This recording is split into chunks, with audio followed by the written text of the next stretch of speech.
Welcome back to Forgotten History for Sleep.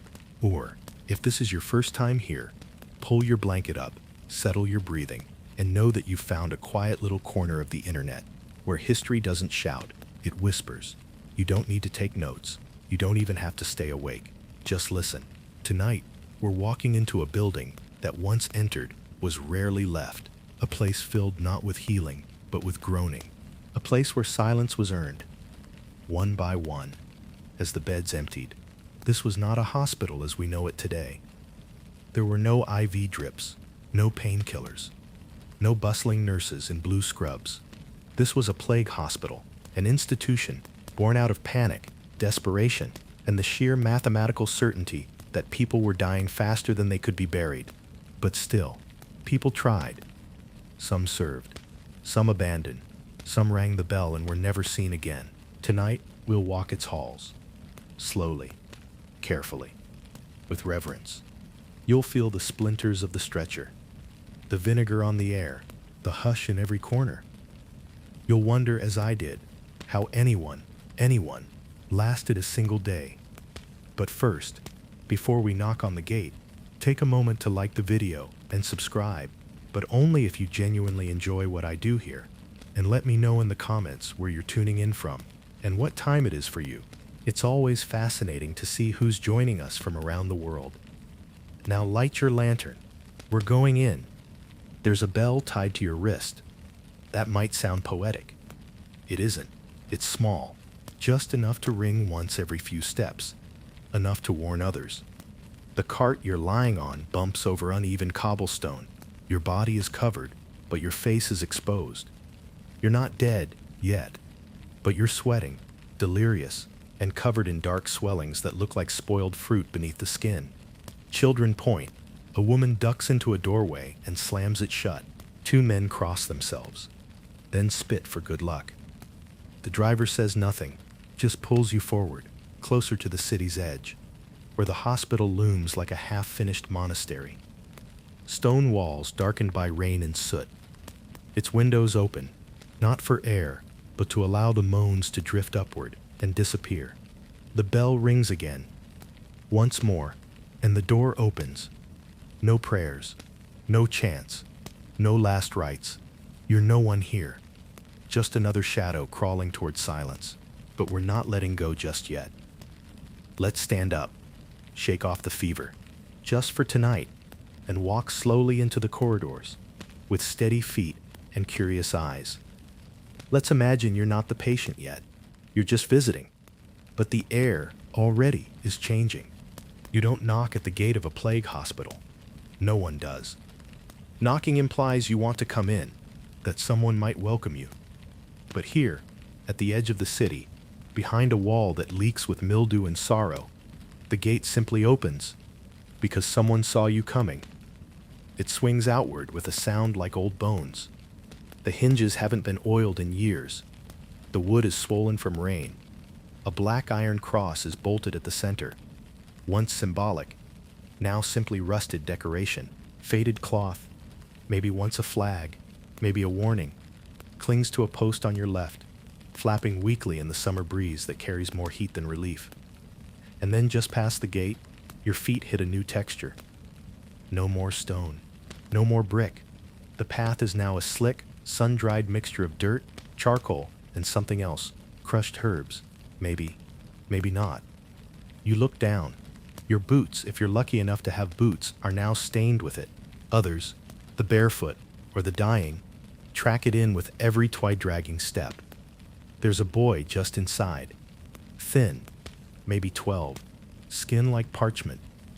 He's chewing something, not gum, not food, just chewing, nervously. He nods at you without meeting your eyes and gestures toward a basin beside the wall. Hands, he says. That's all. The water in the basin is dark, stained with rosemary and wine. Beside it lies a cracked clay bowl of ashes and a rag. You do as you're told. The ashes stick beneath your nails. The water runs down your wrists. And still, it doesn't feel clean. Inside the main entrance hall, someone is writing, not quickly, not with purpose, just writing, over and over. A man sits behind a heavy oak table. Quills lie scattered in front of him like dead birds. His hands are stained, not with ink, but something darker. One of the fingers on his left hand is bandaged. Poorly. He does not greet you. He does not ask your name. Instead, he looks up, then past you. To whoever accompanied you in. Status. The reply comes cold. Not confirmed. High fever. Groin buboes. Left wrist swelling. Cough. No bleeding yet. The scribe does not react. He simply reaches for a wooden token and presses it into a small iron seal beside him. A crack of metal on metal, then a puff of steam. The wax hardens instantly, and the seal is done. He holds it out to you. Not like a doctor, not like someone trying to help, but like a gatekeeper. One who has seen too many pass this way. One who stopped hoping long ago. The wax is red. The token says C, for Ward C. No one tells you what that means. No one explains. But you will learn. Soon enough. They don't call it a hallway. That word is too clean. Here, they call it the run, because people are moved down it like cattle pushed, rolled, or dragged. Because the light at the end of it usually means either the furnace room or the garden of final prayers. But you're still standing, which makes you lucky or unlucky. It's hard to tell. The corridor is narrower than expected. The air surprisingly warm and close. Along one wall, dried herbs hang from string. Lavender, wormwood, mint, and rose hips. They don't smell sweet anymore, just old, stale, like perfume spilled on a corpse. The floor is lined with old cloth. Strips of linen soaked in vinegar. Every step you take is met with a faint squish, and the fabric sticks slightly to your soles before releasing with a wet sigh. Overhead, wooden beams sag under the weight of dust. You can hear the drip of something from the floor above, maybe water, maybe not. And at every fifth step, you pass a small cross carved into the wall. Simple, shallow, hastily done. A mark for where someone collapsed. Or worse, you keep walking. Someone coughs behind a door on your left. A low, rattling sound, like a kettle that will never boil. The door itself is thin. You can see daylight through the grain. You find Ward C at the end of the corridor.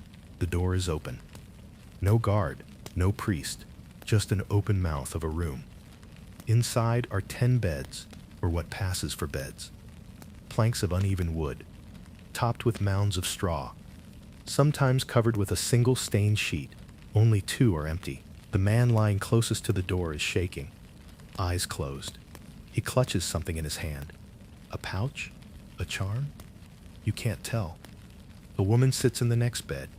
Her eyes are open, wide, but she's not looking at anything. A nurse, if you could call her that, is moving between them with a bundle of rags. She wears a waxed apron and a cloth tied around her mouth. Her hair is damp with sweat. She meets your gaze only briefly. And then bed 6, she says. If you can walk, take it. If not, we'll carry. You walk. The others watch you. Some with pity, some with envy. You're still on your feet. That won't last long. Bed 6 is near the middle. No window, no view.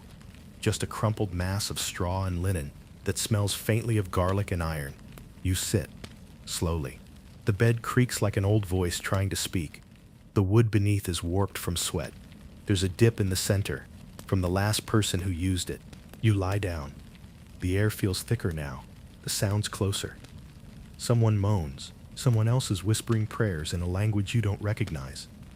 And then, from somewhere in the far corner, a nurse's voice calls softly. Close his eyes. He's gone.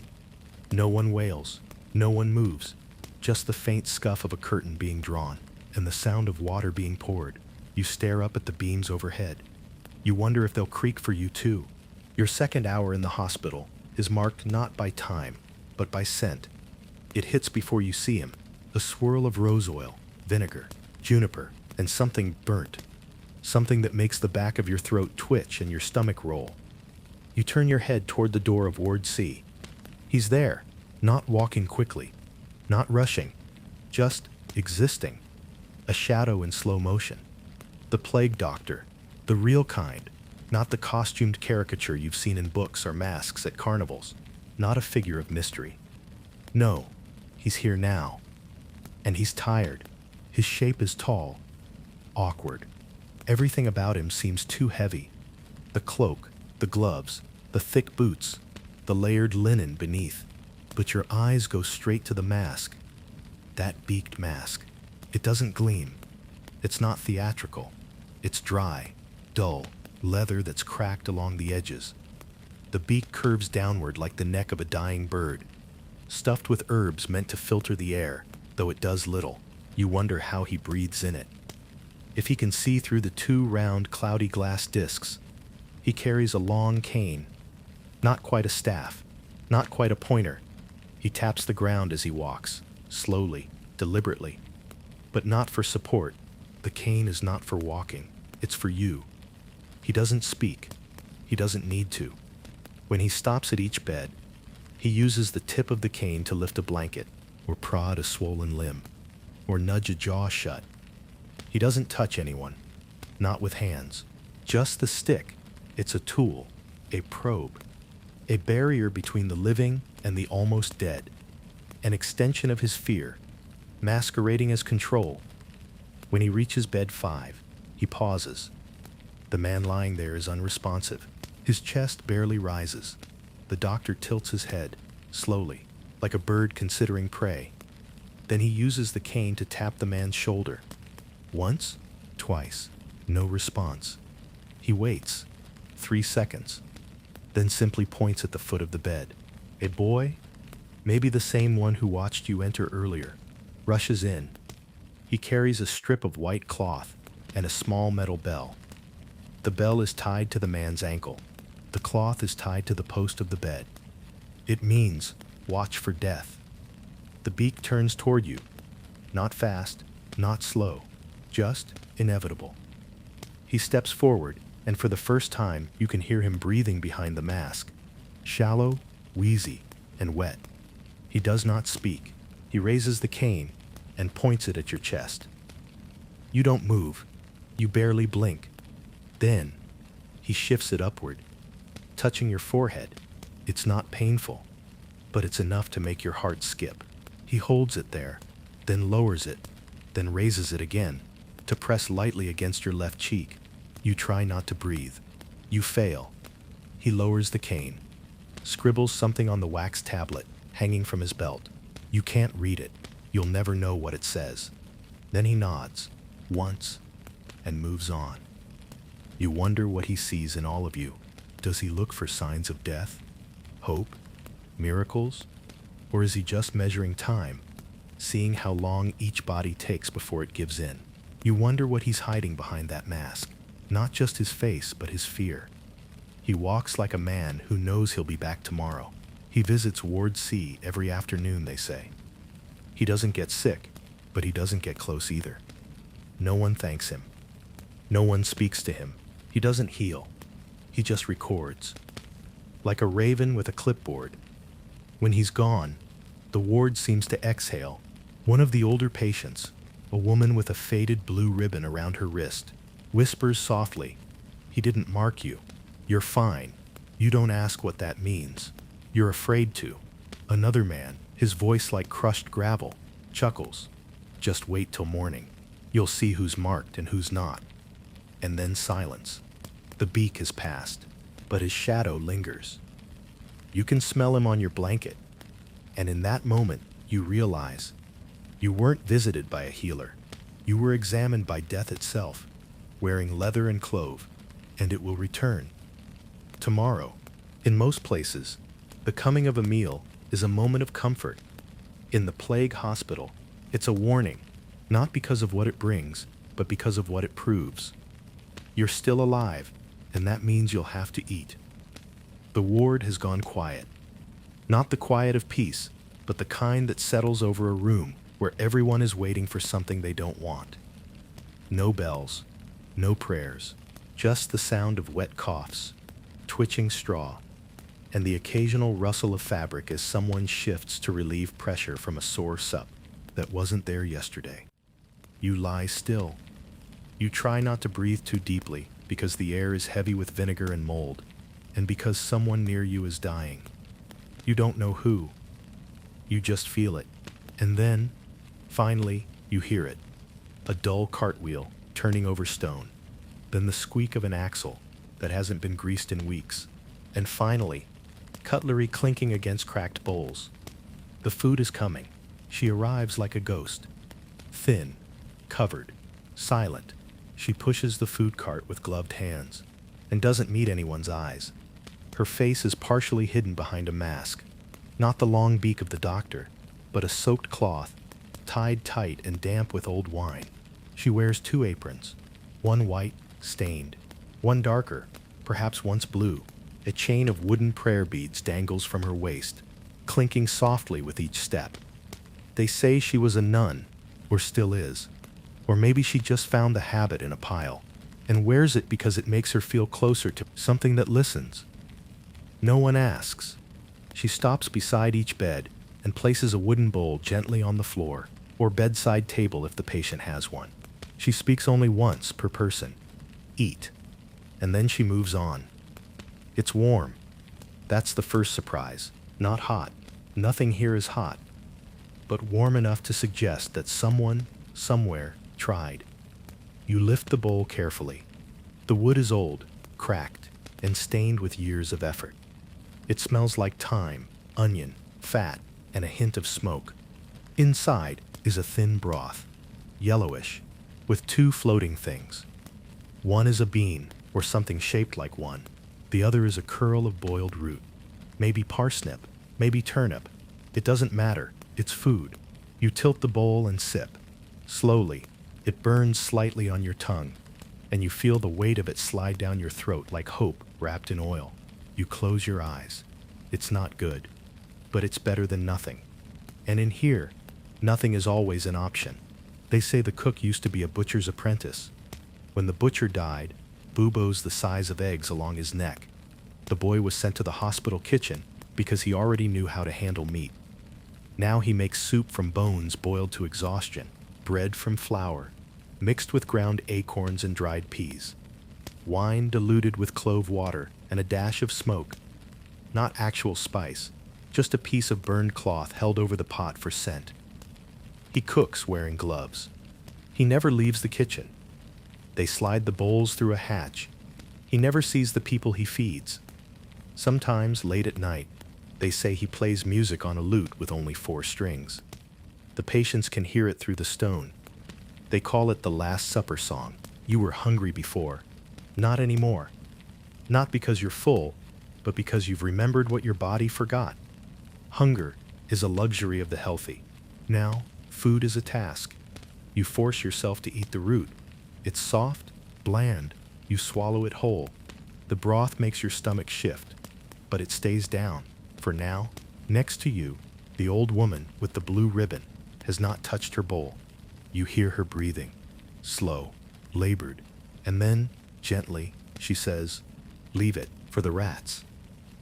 You're not sure if she means it or if she's hallucinating, but you push your bowl away anyway, and suddenly, you feel sick. They don't show themselves during the day, but you see the signs. A tooth mark on the edge of the bowl, a scattering of droppings near the far bed, a faint sound beneath the floorboards, scratching, chewing, tiny things dragging larger things. No one speaks of them, but everyone knows. They come for the unfinished meals, and sometimes for the feet of those too still, too cold, too far gone to feel. One man tied bells to his toes at night. He was gone by morning, but the bells were still ringing. By the time the cart returns, it's darker. The nurse ghost makes her second round. This time, the bowls are smaller. The broth is thinner. Some refuse it. Others weep as they drink. One man tries to trade his spoon for a prayer. He is ignored. That night, you dream of bread. Not hospital bread, real bread. Crusty, fresh, with butter and herbs and a slice of cheese so pungent it almost speaks. You dream of wine too. And fruit. Your hands are clean in the dream. Your table is wooden but polished. The window is open. There are birds. You almost smile. until you wake to the scent of vinegar, blood, and onions, and the realization that someone near you has stopped breathing. There is no such thing as true night in the plague hospital. The sky may darken outside, the candles may shrink into shadows, but inside, the air never fully settles, the sounds never fully stop, and sleep, when it comes, is more like drifting, a strange, half-lit sea, where you float just beneath the surface of suffering. You do not rest here, you wander. By the time the moon rises, and yes, there is still a moon, even here, the only light in Ward C comes from 3 uneven candles, one at the far end of the room, flickering beside a cross nailed into the stone wall, one near the nurse's station, protected by a cracked glass dome, and one on your bedside table, if you have one. If not, the light is cast across your blanket like a whisper. It doesn't warm you. It doesn't guide anyone. It only makes the shadows seem more intentional, as if they're watching you, moving with you, curling closer to your chest as the fever begins. You were cold earlier. Now you're sweating. Your limbs ache, but not like normal aches. This is a deep ache in the bones, behind the eyes, along the hairline. Your tongue feels thick. The pillow is too hard. Every thread of your blanket is suddenly made of iron and dust. You try to breathe slowly, like you did at home, but your chest tightens. Not in panic. Not yet. Just difficulty, as if the air here has forgotten how to fill lungs completely. You try to sit up. You fail. You try again. This time, you almost don't notice the figure standing beside your bed. She's different from the others. She wears no cross, no robe, just a gray dress, sleeves rolled, hands gloved. Her face is partially obscured by a sheer black veil. Not mourning, not mystery, just fabric thin enough to breathe through, thick enough to hide behind. She doesn't ask questions. She doesn't say your name. She simply reaches forward and presses a cold cloth to your forehead. It smells like rosemary and lime. And for the briefest of moments, you feel human again. You want to thank her. You want to speak. But your lips are cracked, and your voice, when you try to use it, comes out as a whisper from a dry well. She tilts her head, then slides something under your blanket. A small pouch, tied with twine. "Sleep," she says, and then she's gone. There's a rumor in Ward C. A whisper passed from cot to cot like a secret coin. They say there's a room somewhere in the back of the hospital where patients are taken not to die, but to wait. For what? No one agrees. Some say it's where the fever burns away and the soul is measured. Others claim it's a storage room where forgotten people lie on shelves like books no one reads. But everyone agrees on this. If the night nurse touches your hand twice, you're going there. You don't know how many touches you've had. You pray it's only been one. At some point, between dream and delirium, you hear footsteps. Not heavy, not urgent, just soft slippers on old wood. You blink. There's a figure at the end of your bed. Not the nurse, not the doctor. He's dressed in rags. His feet are bare. His hands tremble as he picks up the bowl you didn't finish. He's not a rat. He's not quite alive. He's someone else. Someone who used to be in your bed. He doesn't look at you. He just nods, once, and walks away, through the wall. And still, somehow, you are calm. The fever rises. Your body sinks deeper into the mattress. The straw is no longer poking you. It's become part of your spine. You close your eyes. You hear voices. Not the patients. Not the nurses. Voices like smoke, curling into your ear, and whispering things that sound like Latin, or lullabies, or both. You see faces in the ceiling. Not cruel faces. Just watching. You drift. You forget who you are. And in that moment, you are weightless. The flame beside you flickers. A breeze, one you didn't feel, moves through the room. And just like that, your candle goes out. The darkness isn't terrifying, it's relieving, because now you don't have to see the walls, or the faces, or the bowl, or the eyes staring across from the next bed. You are alone, and for once, that feels right. Eventually, the ward begins to stir again. Not brightly, not with bird song, but with shuffling, moaning, soft coughing, the clink of a bowl being moved, but not for you. You're still. You're not sure if you're awake, or dreaming, or gone. And in that soft space between moments, a hand touches yours, gently. Twice. 2 touches. You remember them both now. The first was gentle, cooling, almost kind. The second was slower, firmer, as though to say, yes, this one. And now, you are moving, not by choice, not with strength, but because 2 attendants have come. Not the ones in aprons, not the ones with masks. These 2 are silent, expressionless, as if pulled from wax. They do not speak to each other. They do not ask for your help.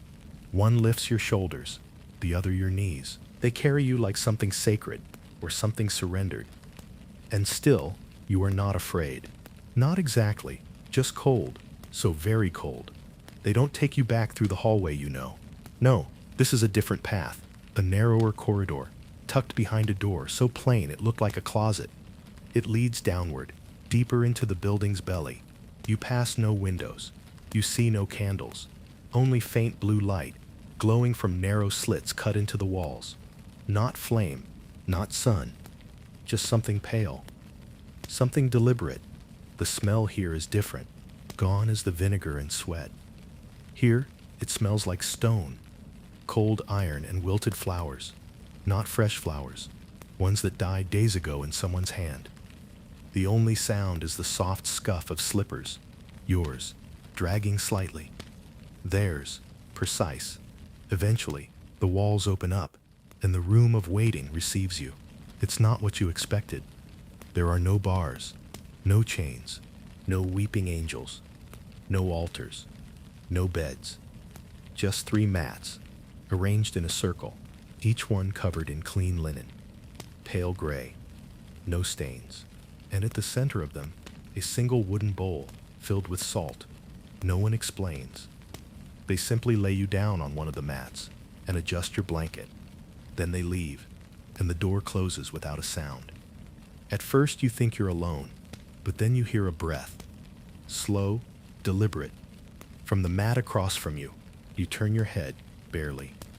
It's a man, middle-aged, balding, eyes open. He's watching the bowl of salt like it holds all the answers. You try to speak, he doesn't respond. You don't try again. Instead, you study the room. There's a window, but not to the outside. It opens to nowhere. Just darkness behind it. On the wall opposite the door is a tapestry, or what used to be one. It shows a tree. Its branches barren. Its roots tangled around something that looks like a skull. No words. No symbols. Just thread and shadow. Time becomes strange in the waiting room. You don't know how long you lie there. There's no sun to measure. No candle to shrink. Only your breath and the occasional noise. The soft clink of salt shifting in the bowl. You remember something an old woman once told you. Salt holds memory, she said. It keeps things from rotting. Even your soul. You didn't believe her then.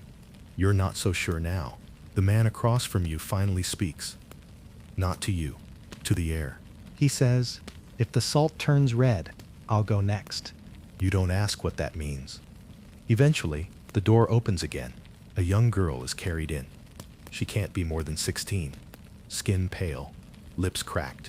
She clutches something small, a woolen rabbit, missing one ear. The attendants set her down gently. She doesn't cry. She doesn't move. Just stares at the ceiling as if listening for something only she can hear. Now the room is full. 3 mats, 3 patients, and the bowl of salt. You realize now, this is not a medical ward. It's a threshold. The man across from you stands, slowly, unsteadily. He walks to the bowl, kneels, and stares. Then he speaks again. It's red. You blink. Is it? You're not sure. He lies back down. And when next you glance his way, his eyes are closed. His chest is still. The girl hasn't moved. And you feel the fever lifting, just a little. You hadn't noticed it before, but there's a figure in the farthest corner, Not standing, not seated, just present, wrapped in shadow, draped in something dark and heavy. You can't see a face. You don't know if it breathes, but it's been there all along. You feel no fear, only awareness. Watches, waits, records, perhaps. And when you close your eyes again, you feel its gaze soften, almost understanding. Eventually the door opens. Just once, a nurse enters. She looks at each of you in turn, stops at you. She walks to your side and places her hand on your forehead. You are not cold. You are not burning. She nods. You'll go back. You want to ask, back where? But she's already walking away. The salt bowl stays. The shadow doesn't move. And you are lifted once more. You wake up, not in heaven, not in hell, but somewhere far more confusing. You're alive. But the fever is gone. Or, not gone exactly, just quiet. Like a fire that burned itself out overnight, leaving behind a room still warm with smoke and memory. Your eyes open to candlelight, soft, orange, flickering on stone. The ward hasn't changed, but you have. The bed beneath you isn't the one you left. It's new. Fresh straw, loosely bundled, a coarse gray blanket, folded just high enough to cover your chest. And tied to the bedpost, a blue ribbon. Not decorative, not ceremonial, just there. Someone left it. Maybe for luck, maybe for you. Ward C sounds different in the early morning. No sobbing, no gasps, just soft breathing, and the occasional shift of a blanket, like a room exhaling after a night of holding its breath. You sit up, your limbs ache, not the fever ache, but the kind of stiffness that says, you're still here. Your mouth is dry, your skin feels foreign, but your heart is steady. Your hands are yours. Across the ward, someone murmurs a prayer. The words drift, then vanish in the rafters. The nurse from last night, the one with the veil, is back. She doesn't smile, but when she sees you sitting upright, she pauses. She tilts her head, and then, with the calm grace of someone who's seen too much, she turns away and writes your name, whatever remains of it on the slate by your bedside. A mark. Not of death, but of return. They call it the bed of second chances. There's no sign, no scripture, no chant, just a quiet understanding among the patients. If you're moved here, you've survived something. But surviving is not the same as healing. Surviving is waking up and realizing the ward hasn't changed. Only your odds have. There are 3 other patients in this part of the ward. They all glance at you. Not cruelly, not warmly, just assessing. As if to say, ah, one more breath maker. The old Cooper, wrapped in 3 blankets and a look of defiance, lifts a tin cup in your direction. His voice is cracked but clear. If you can sit up, you can sip. You nod. It hurts, but you nod.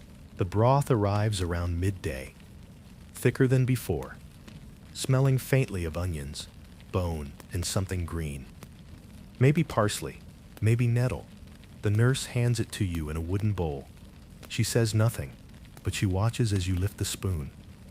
Just once. You drink. It's warm, salty, alive. Your stomach groans in surprise. That sound, ordinary as it is, draws soft laughter from the old nun across the room. She taps her fingers against her knee. If your belly speaks, your soul is listening, she says. You don't know what that means, but it comforts you. Later, a clerk with ink-stained cuffs passes by. He carries parchment. Final letters, he says. Last wishes. You reach for the page, but stop. What would you even write? I lived. I almost didn't. Your hand lowers. The clerk nods and walks on. That silence, that unspoken message, is a kind of testimony too. The afternoon light drips in through the broken window. Dust floats through it, like pale fireflies. You lean back and stare. It's not a beautiful view, but it's yours. And for the first time in days, your eyes don't burn from looking. That night, they light a candle by your bed. The same nurse, the same calm hands. She does not ask how you are. She knows. Instead, she places a small object beside your bowl. A piece of dried angelica root. Bitterness, they say, keeps death confused. You place it on your tongue. It tastes awful. You keep chewing. Sleep returns slowly. Like a cautious visitor. It doesn't leap. It settles. One breath at a time. Outside the cracked window, the moon rises. You trace its light with your eyes, pretending to follow it home. Across the ward, someone coughs. Another whispers a name. But your bed is still. Your body, no longer at war. You listen for the bell. It rings. Twice. One note for dusk, one for dawn. You smile. Barely. And you whisper to the silence, I'll be here one more day.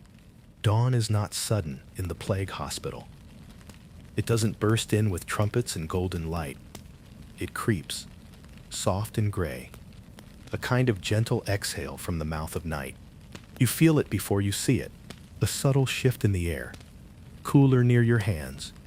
The shadows on the wall grow softer. The candle at your bedside no longer flickers in isolation. It fades into something bigger, wider, the return of the world. Somewhere behind the walls, a rooster crows, one solitary note, bold and absurd. It almost makes you laugh, almost. The plague has not stopped the sun. That realization lands slowly, like a feather on the chest. The world outside still turns. Beyond these stone walls, fishermen are likely pulling their nets. Bakers are kneading bread. Children are blinking their way through sleep, chasing warmth across worn wooden floors. And you're lying on a bed of straw in Ward C, alive, still tethered to this place by breath, by bones, by soup, by sweat. But tethered nonetheless. You stretch your fingers. They obey. You blink into the morning haze and whisper without meaning to. Thank you. It's unclear who you're addressing. But the ward hears you, and for a moment it is quiet. You shift on your cot. Slowly, carefully, the cracked window above your bed lets in a sliver of the sky, and beyond it, jagged silhouettes, the pesthouse rooftops. They are not lovely, just dark, moss-covered angles against the whitening sky. Some tiles have fallen. Others glisten with dew. From here, they resemble the backs of animals huddled together for warmth. Mute beasts, guarding secrets, suffering in silence. A pair of crows sit along the far chimney. One pecks at something. The other watches you. It tilts its head, once, twice, and then flies away. You do not know why. But it feels like a blessing. They don't talk about the plague hospital inside the city. Not anymore. At first, yes, there were prayers, torchlit processions, bells ringing from towers, and coins tossed into church basins. But now the hospital exists only on the edges of conversation. It is the place they speak around, not about, the place they pass without looking. And yet the rooftops, they watch over it still, no matter what the city forgets. The sky remembers. The ward wakes like an old man stretching. Someone coughs. Someone groans. A nurse enters, wiping sleep from her eyes and muttering a psalm. Across the room, the old nun begins tapping invisible beads against her palm. The cooper stirs and mumbles a joke about soup tasting like roof water. The girl in the corner opens one eye, then the other. She survived the night. So did you. It's strange how miraculous that feels. Breakfast comes late. Not a cart this time. Just a tray, carried in by a boy, with a limp and the expression of someone who's seen more death than school books. On the tray, hard bread, dry, cracked, but warm, and cheese, sharp, yellowed at the edges. A rare treat. You take one piece, you chew slowly, you taste everything. The salt, the grain, the memory of something almost like comfort. Across from you, the nun hums. She hasn't spoken since the girl beside her died 2 nights ago. But now, she hums. A soft melody, old, wordless, and you hum along. A clerk comes through with a book of names. A long one. Some are crossed out. Some have no family listed, no parish, no trade. He pauses at your bed and asks, If someone comes asking, what shall I say? You don't know. What name would they ask for? But you tell them your father's village, the street where you were born, the name of the midwife who pulled you into the world and slapped you once for good luck. The clerk nods. He writes it all down. You've left something now. A thread, however thin, a shadow in the ink that says, this one was here. Later that morning, the nurse places a folded piece of cloth in your lap. It's a scarf, blue and gray, woven tightly. You don't ask where it came from, but you wrap it around your shoulders. And it feels like protection, not from the plague, but from forgetting. You walk, yes, walk to the window. You place a hand on the sill. The rooftops stretch before you, imperfect and enduring. And for the first time since the bell was tied to your wrist, you think, I might leave here one day. In most places, death is counted by headstones, by tolling bells, by tear-streaked faces, standing in rows beside dug earth. But here, in the plague hospital, they are not named. They are not mourned, not in the open. They are logged, stacked, washed, burned, buried, and forgotten. But not quite, not fully, not in the ways that matter. It is morning again. Soft light through the window. A bowl of soup by your side, cooling. A nurse muttering to herself in Latin as she changes the cloth on someone's wound.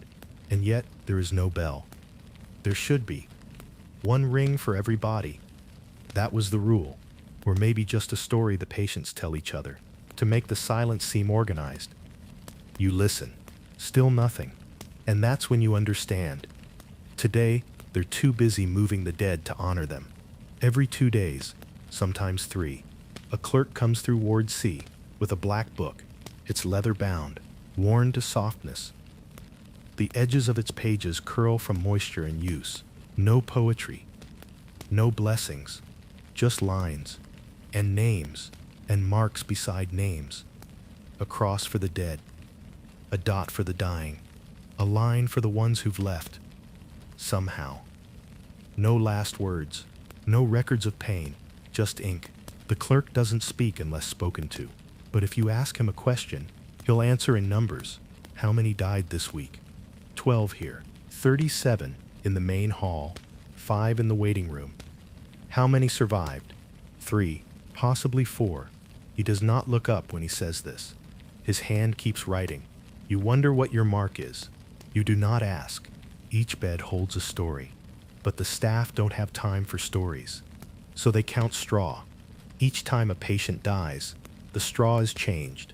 Not for cleanliness, but because it's cheaper to burn infected bedding than wash it.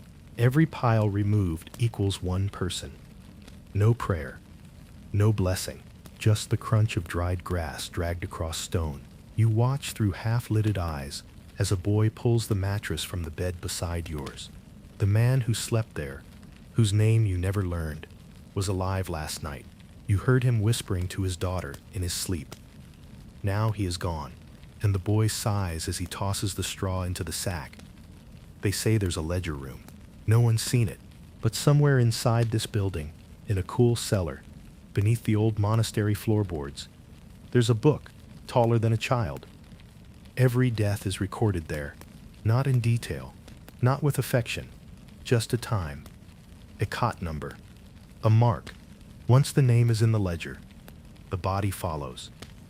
Not to a coffin, not to a resting place with flowers, but to the body pit, a trench, dug behind the eastern wall. Lime dust is shoveled over each layer. Then more bodies, then more lime. A priest may say a word, or he may not. Some days, the wind is too strong. The prayer gets lost before it reaches the ground. You begin to understand why the nun counts beads that aren't there, why the cooper tells the same story every morning, why a girl down the hall recites her mother's name each night before she sleeps. It is not madness, it is resistance. In a place where the dead are tallied, they are trying to make memory matter, trying to give shape to people who are now only numbers. You close your eyes, and you try to remember the face of the man who died beside you. His cough, his laugh, once, 2 days ago, when someone spilled broth on a rat, the way he always asked for water twice, even though the answer never changed. You whisper his name, even though you never knew it. You were here, you say. And the wind through the window answers with silence, but somehow it feels like a reply. Later that day, a nurse passes by with a strip of white cloth, about a meter long, woven with charcoal ink. It's filled with lines like tallies on a prison wall. Every evening, she adds another, one per death. She keeps the cloth wrapped around her waist, tied like a sash. Some say she's been here since the first day of the plague, that she hasn't left the ward in 4 years, that the day her tally reaches the end of the cloth, she'll hang it in the chapel and walk into the hills, barefoot and unafraid. You believe it, and you wonder how many lines are left. There is no funeral, but every so often, someone sings, not loudly, not clearly, but just enough to say, someone has gone. This time, it's the girl with the woolen rabbit. She sings a lullaby. It's off-key. She coughs halfway through, but she finishes, and no one stops her. Not the nurses, not the priest, not death itself. That night, you stare at the rafters and count, not the dead, but the breaths between now and sleep. You make it to 49, maybe 50, and then the room disappears, and you fall into something like peace, not because the plague is gone, not because you're healed, but because you were here to count it all. There was a time, not so long ago, when every bed had a prayer, when every dying breath was met with incense, oil, and whispered absolution. But not anymore. Now, the priests come less often, or not at all. And when they do, they stay close to the door. They carry no candles. They anoint no brows. They speak no Latin over open mouths. They glance, mutter, mark, and move on. Even holiness, it seems, can get tired. It's said the last priest to walk freely between the beds was an old Franciscan. He wore no gloves, no mask, only a copper cross at his throat and a pouch of salt at his belt. He whispered not prayers of power, but prayers of presence. You are seen. You are still here. You are more than this illness. They say he held the hands of the dying without flinching, that he buried 24 in a week, that on the 25th, his candle went out in the middle of prayer. Now his cot is used for storage, but the mark of his sandals still scuffs the floor beside it. The chapel bell used to ring every hour. Now it tolls once, in the morning, if someone remembers to pull the rope. The younger clerics avoid Ward C. They say their robes are too thin, their lungs too precious, their work needed elsewhere. And perhaps they're right, but inside these walls, the absence of faith echoes louder than any sermon. You begin to notice the change. People stop asking for last rites. They stop crossing themselves. They stop asking if the priest is coming. They know. And so, the patients adapt. When someone begins to fade, a candle is lit. A strip of cloth, usually torn from an old shift, is placed across the chest. If the person can speak, they're asked to say their name. Then, one word they want to carry into the next world: hope, mother, peace, enough. The others repeat it, softly, like a heartbeat. That is the prayer now. That is what we call mercy here. You learn to recognize the moment. It's not always dramatic. Sometimes the room grows colder. Sometimes a breath catches in the throat, then doesn't come back. Sometimes the eyes remain open, but the person is already gone. The nurse nods. The blanket is pulled over the face. The name is written in chalk on the board. One more notch for the clerk. One more silence. But you remember. You always remember the word they chose, even if no one else does. Strangely, as the official faith retreats, something else takes its place. Not doctrine, not ritual, but care. The nun with invisible beads begins offering water to the weak. The cooper sings, terribly, so the dying don't go alone. A boy who once tried to steal a nurse's bread now sits beside the unconscious, whispering stories of better winters. No one calls them priests. but they are, in the truest sense, because in this place, where the divine has been outpaced by disease, compassion is what remains sacred. There is still a chapel, small, damp, half collapsed, no pews, just stones, and a window shaped like a tear. Sometimes, you go there, not to pray, just to sit, to listen to the silence, to breathe in the smell of old wax and splintered wood, to remember that somewhere, beneath the layers of plague and fear, the human soul still reaches, not always upward, but outward, to anyone who will meet it. One evening, as the ward falls into dusk, a figure appears at the threshold, not in robes, no incense, no cross, just a man, middle-aged, his hands weathered, eyes red-rimmed with sleep. He does not announce himself. He kneels beside a cot. He does not speak. He stays, for hours, and when the patient finally slips away, the man kisses their hand, stands, and leaves without a word. Later, a nurse tells you he was once a bishop. But when the bells stopped ringing, he left the altar for the ward, because this is where the souls are now. That night, as your body trembles through a shallow sleep, you find yourself praying, not to be saved, not even to be spared, just to remember those who sat beside you, those who hummed lullabies, those who once lit candles for others before their own flame went out. You whisper their names as best you can, or their coughs, or their favorite soup, and in doing so, you become part of the liturgy, the soft, flickering faith of the forgotten. There are places in this hospital where the smell never changes. Not because no one tries. They scrub the floors. They burn the linens. They boil water with rosemary and thyme. But still, it lingers. That smell beneath the smell. The one that seeps from the stone, that lives in the mortar, that curls into the wood beams and waits for silence before breathing again. It is not just death. It is what comes after death has sat still too long. It is the smell beneath the stone. This building was not always a hospital. Once it was a monastery, then a barracks, then a poorhouse, and now something in between all three. But the walls remember. They've absorbed centuries of sweat and breath and weeping. If you press your ear against them, just once, in the quiet before dawn, you'd swear you can hear something, not voices, but residue, memory without shape, like a wound that learned how to hum. They say the ground beneath the plague hospital was cursed long before the first corpse was brought through its gates. Marshland, once, then graveyard, then forgotten. Somewhere below the eastern wall, a mass of burials, no markers, no stones, just bone and salt, and the desperate hope that covering the dead would stop the dying. It didn't. Now the earth exhales its secrets through the floorboards. Every step over the back hallway smells of mud and meat and mold. Even the nurses walk faster there. Even the rats avoid it. Once, during an early hour when no one was watching, you followed the wrong corridor. You turned left instead of right, and you found a door. Plain, low, sealed with thick rope. It wasn't locked, just warned. And behind it, a stairwell, stone steps, slick with something that had no color. You didn't go far. You didn't need to. 2 steps in, and it hit you.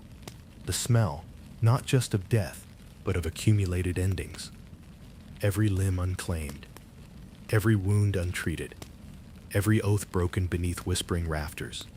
You turned back, and never asked again. Sometimes, a bed collapses. Not from weight, not from use, but from rot. The straw sours. The wood softens. The frame folds in like a body giving up. When that happens, they bring no replacement. Just a bucket of lime, a plank of wood, and a look that says, "You'll manage." You sleep on stone for 3 nights.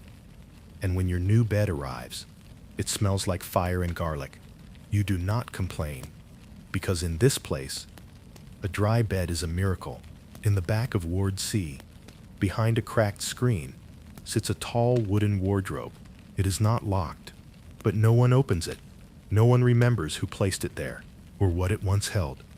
Only that, sometimes, at night when the fever peaks, people say they hear it breathe, the soft groan of old hinges, a creak like a body rolling over in sleep. One nurse claims she saw the door swing open during a storm. Inside, she said, were dozens of masks, not the beaked kind, but blank, smooth, pale, face after face waiting. She does not work the night shift anymore. There are moments when the ward goes quiet. No coughs, no murmurs, just the sound of air, thick, damp, unsettling. And within it, if you listen closely, you can hear the smell. It sings, almost, a low, fungal note. It clings to your clothes. It soaks into your skin. It follows you even after a bath. Even into your dreams, you begin to wonder, is it out there? Or is it coming from me? And then one day, you don't. You wake up. You eat. You sip broth. You help the girl beside you adjust her bandage. And not once do you notice the smell. It's not that it's gone. You've just grown used to it. That's the part no one tells you. You don't overcome suffering. You adapt to it. You breathe through it. You sleep beside it. You laugh despite it. And one morning, it stops feeling like rot and starts feeling like home. For those who leave the hospital, and some do, on rare, whispered days, the smell follows. In their hair, in their hands, in their memory. They carry it into markets, into churches, into the arms of children who don't understand why their mothers keep crying. And when someone recoils, when someone says, "What is that smell?" they can only answer with a look, one that says, "That's the smell of staying alive." Not everyone in the plague hospital is a patient. Not everyone came here sick. Not everyone came here dying. Some came to help and never left. Some walked in with strength in their bones, light in their eyes, and stayed long after both began to fade. They are the ones who stay behind, the keepers, the rememberers, the quiet souls who anchor this place with their presence. Not because they have to, but because someone must. She has no name, not one anyone speaks, but everyone knows her. She's always there. At sunrise, at candlelight, when the blood needs wiping, when the bowl needs filling. She walks with a slight lean, her wrist bent at a strange angle, never healed properly after someone fell on her during a fever fit. But it doesn't stop her. She washes linens with one hand, splits bread with her elbow, applies poultices with a focus that silences even the most panicked patient. Once, someone asked her why she never left. She said only, "I've learned how to stay," and that was enough. He was dropped at the hospital gate when he was small enough to fit in a basket. No family name, no village, just a fever and a scribbled prayer pinned to his blanket. He survived, somehow, and now he works. He sharpens the knives. He scrubs the flagstones in the garden of ashes. He feeds the crows behind the ward and whispers to them like friends. He does not speak often, but he hums while sweeping and laughs. Sometimes, when a rat gets too bold, they say he's never asked to leave, that he wouldn't know where to go. This is his city. These halls, his alleyways. These beds, his skyline. She's older than the rest. Or perhaps just wiser. No one remembers her first day. Some think she arrived before the plague, before the black boils, before the coughing. She never carries scripture, never wears a habit, just a robe of faded linen, and hands that move in a rhythm all their own. She taps her fingers gently against her thigh, her palm, the edge of a cot. Invisible rosaries, silent hymns. When someone dies, she does not cry. She says their name once, to herself, then adds a mark to the wall behind her bed. She calls them stars. When the sun rises, she blesses the wall and moves on. It is an obligation, not guilt, not even holiness. They stay because they have learned something the rest of the world cannot see.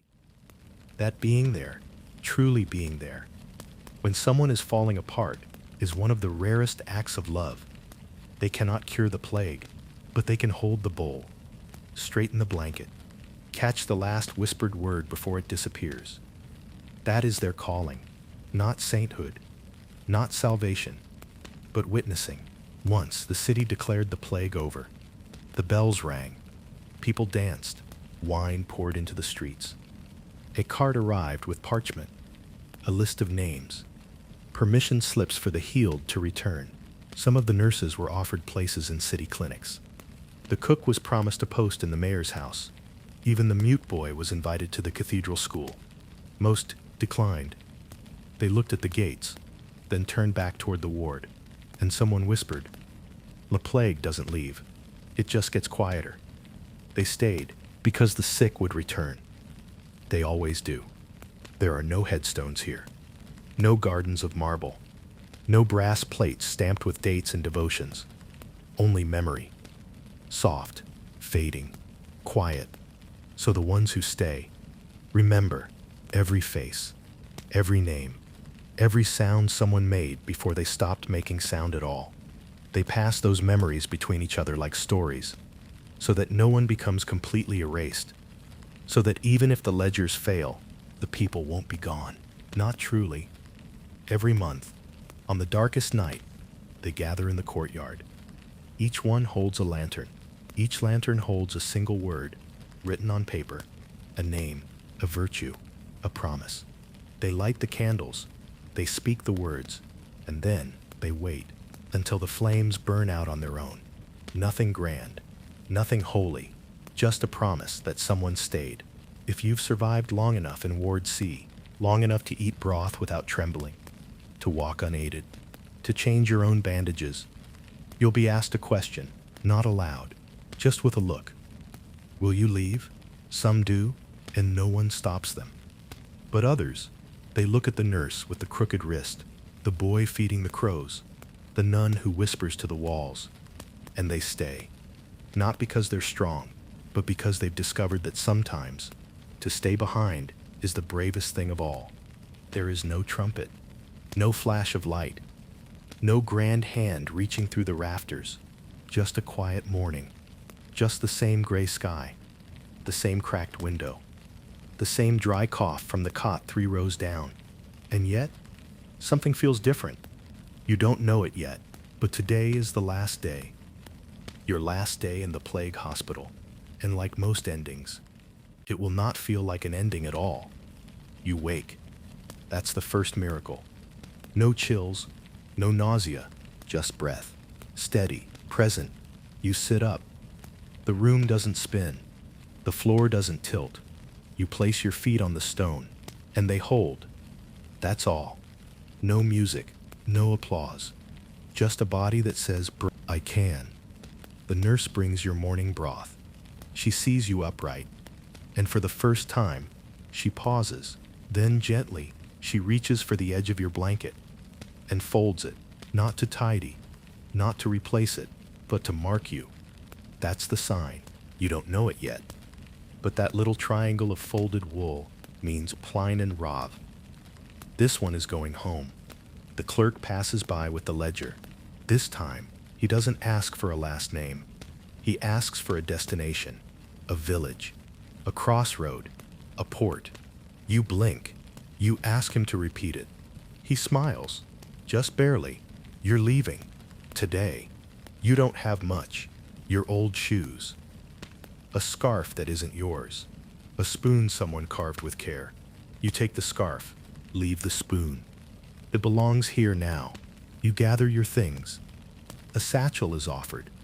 Rough linen, stained but strong. You feel like you're stealing something. But they say, you earned it. There are no farewells in the ward. Not the loud kind. Not the hugging kind. Just glances. The nun taps her invisible beads 3 times.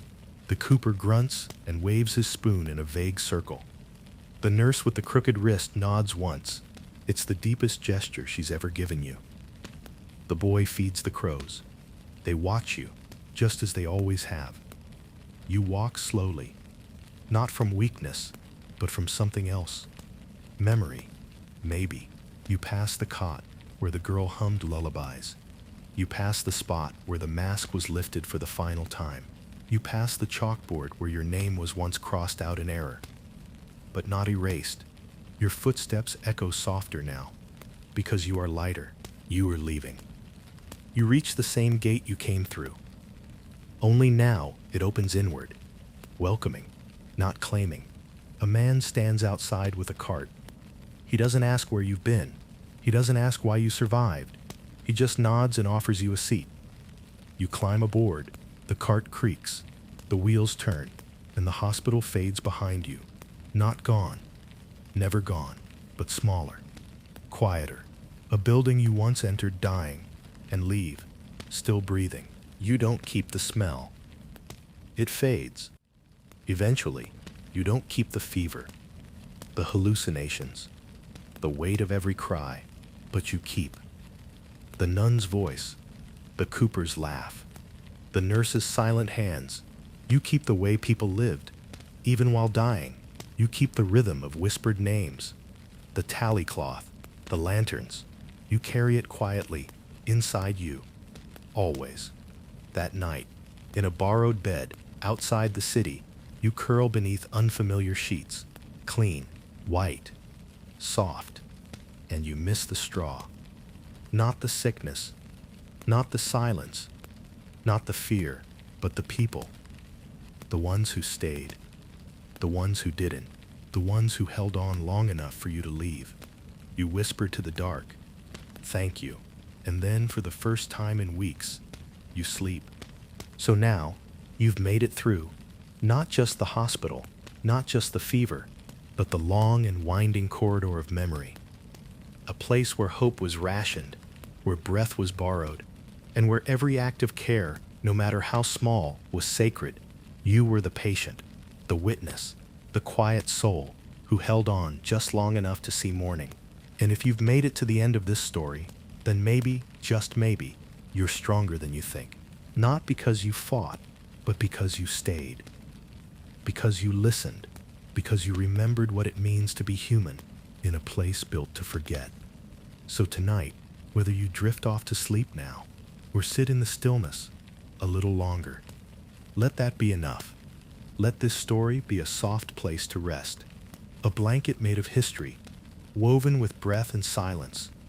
And remember, somewhere someone once whispered your name in the dark and believed you would make it. And you did. Thank you for walking through this with me. I hope you sleep well tonight. And when you wake, breathe easy. The worst is behind you now.